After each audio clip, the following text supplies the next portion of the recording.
గోప్యంగా గంజాయి అక్రమ రవాణా చేస్తున్న ఇద్దరు వ్యక్తులను పట్టుకున్న గోదావరి కని వన్ టౌన్ పోలీసులు 1 కేజీ 220 గ్రాముల గంజాయి 2 సెల్ ఫోన్లు స్వాధీనం.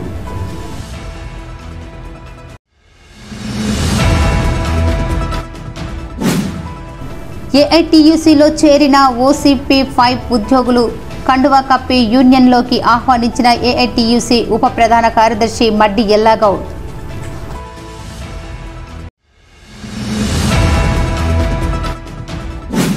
RG1 ఏరియా సింగరేణి సెక్టార్ 2 స్కూల్లో ఘనంగా ముందస్తు ఉపాధ్యాయ దినోత్సవ వేడుకలు.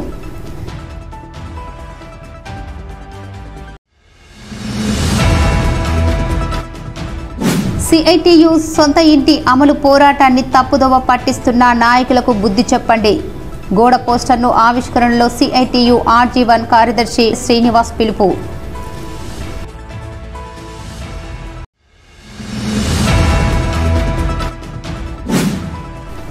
గోదావరి కని మనో చైతన్య మానసిక వికలాంగుల కేంద్రంలో నడిపెల్లి రాజేశ్వరరావు రాజకుమారిల మనవడు రీతన్స్ జన్మదిన వేడుకలు.